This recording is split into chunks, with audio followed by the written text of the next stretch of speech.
Learning about famous master artists from the past can be really fun when you let students expand on their original artwork.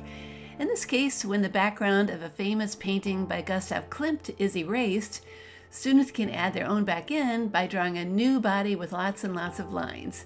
It will make the fact that Klimt loved to use decorative patterns in his work really easy to remember. Hi, my name's Kathy, and I've been teaching kids how to draw for over 20 years now. My favorite thing to do is to show students that when you take things one step at a time, learning how to draw just might be easier than you think. Here's more about the artwork that inspired this project. Gustav Klimt's painting of Adele Bloch-Bauer looks like a real portrait mixed with a treasure chest of patterns. Her face and hands are painted smoothly and carefully, but her dress and the background are covered in swirls and tiny shapes that look like mosaics. Klimt loved making art that felt fancy and magical. This project, however, is going to ask you to just focus on black and white lines and patterns. So all we need are a pencil, a thin black marker, a thicker black marker, and of course a printout of my template. Color would be great, but black and white looks fine too. The first thing we can do is to add some hair back in for Adele. I'm going to draw some here that kind of looks like the original, but feel free to draw yours however you want.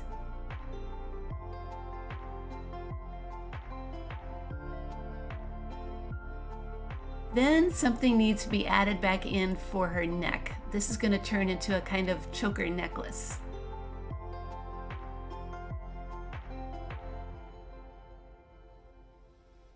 To start her dress, I think it helps to draw a kind of band like this across her shoulders, and then the robe and other shapes can come down from that.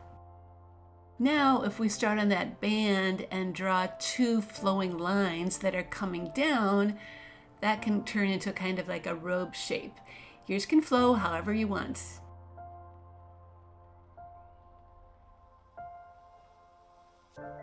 Then it's pretty easy to draw lines like that coming down from the hand on the left, which will make a really nice flowing sleeve. And if we add another sleeve coming down and tucking in under that robe on the right, we have the basic shape of a nice dress. Now that we have a plan for Adele's dress, we need to just break up that background a little bit. I really like how there's a circle going around her head and shoulders, like in the original painting, but feel free to do whatever you want here. I'm going to add a shape like this on the left. You could do the same or make it larger or smaller. A curved line like this will also break up the space. Just be sure to make it closed so it's connected on both ends. A couple of horizontal lines on the right will also divide that area a little more. Now that we have the dress and background shapes planned, it's time to trace those lines with a thicker black marker that you have. That will help us be able to see those shapes so they don't get camouflaged when we start to do all those little tiny patterns. After your dress and background shapes are done being traced, then it's time to switch to your very thin black marker and then just kind of go crazy adding patterns to all of these areas. I'm going to start with that kind of band going across your shoulders and drawing some triangle shapes like this.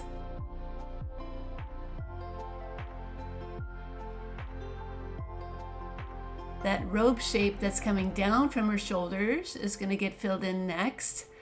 I like to draw little squares and larger squares with lines and more squares inside them. You can make them tall, you can make them wide. I think a variety of sizes keeps things interesting. I'm going to kind of do the same thing on the sleeve on the left side, drawing just some circles and some squares, even maybe a few hearts, just anything that you think would make a pretty decoration. But again, please use whatever kind of patterns you like. This is your drawing. I would like the middle of her dress to look a little different, so I'm going to try some triangles here, maybe with some circles inside. And after I have them, then I can just add some horizontal lines going across so they kind of stand out a little bit more. That sleeve on the right needs to be filled in with something. I think I'll just add some lines. And then we can move on to the background. You know, it's fun to draw lots of swirls to fill in some of the larger areas. I think Gustav Klimt was also a fan of those.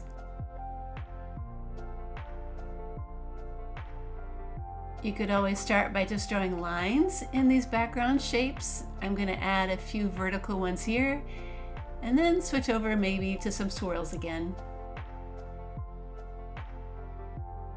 Here's another option for filling in a space, drawing vertical lines and then horizontal ones, so you get a grid.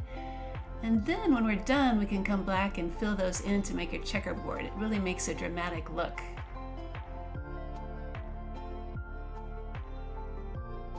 All right, some easy wavy lines are also another fun way to go. So I'm going to fill in this left area with those. Then I think I'll combine a couple of pattern ideas I have going here by starting with a larger grid, which I can go back and fill in with circles and squares.